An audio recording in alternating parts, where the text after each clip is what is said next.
In this morning's For Your Family report, helping children become better readers. Yes, it is back to school season, but you know what? When it comes to reading, what we do as parents at home can actually make a big difference in how well children read in school. And third grade, by the way, is a critical year. A lot of teachers often say up through third grade, kids learn to read. After third, they read to learn.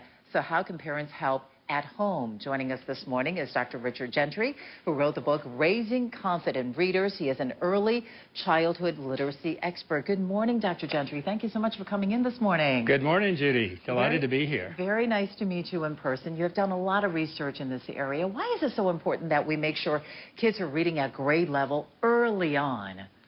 Well, you know, in America right now, 4 out of 10 third graders aren't reading proficiently. Really? And the key, I think, Judy, is early intervention, starting early. And it's so much easier to fix reading problems if we get that early start than if we wait until kids are way behind in their grade level. And in fact, talk about an early start. In Dr. Gentry's book, he is suggesting, according to a lot of research, that you can start kind of planting that seed for reading skills when your kids are babies. How? Absolutely. You know, I think there's a revolution in baby reading right now. Most parents know that they're supposed to begin reading aloud to their babies beginning really after birth. But some incredible things are happening. For example, software-based technology is allowing parents to interact with babies with word games in front of computers. And that's a wonderful compliment. And what we find is that with babies, babies learn to read differently. They often likely use right brain capacities, and they can pick up reading as easily as they can pick up languages.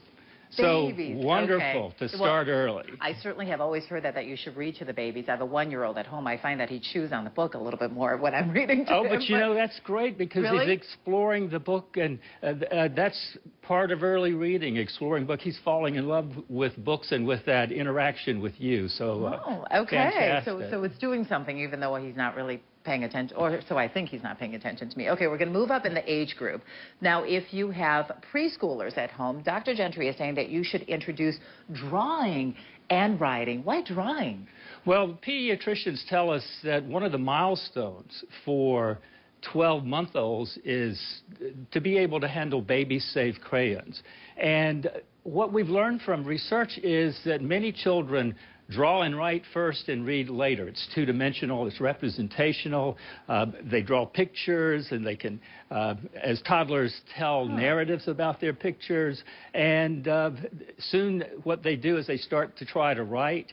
And in that writing process and trying to pretend to write or invent spellings, they are able to work through and figure out how the English code works. Wow, so drawing is good for them. Many kids draw and write first and read later. And 2 more age groups to get through. If you have kids entering kindergarten, Dr. Gentry says it is so important that you intervene early if the child is not ready for school or not school ready. But how do you know if they're not school ready?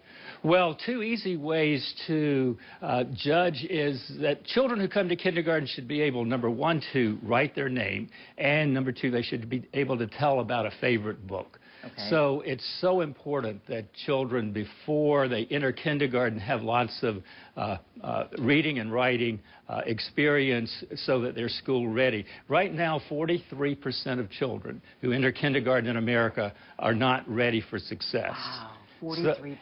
And, you know, the word needs to get out. Parents are the first reading teachers. And if we can get that word out, we could do remarkable things for education reform in America. Okay, finally, I have to get to this because I thought it was such an interesting tip. If you have elementary school aged kids, make sure they have a spelling book. Why spelling?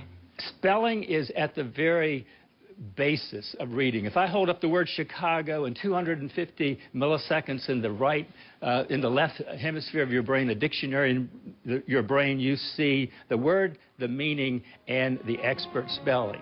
So it's so important that children have a spelling book in their book bag. Okay, very good information, Dr. Richard Gentry. Thank you so much once again for joining us this morning. If you would like to read more about this, Dr. Gentry's book is called Raising Confident Readers. I have a copy. I'll be reading it.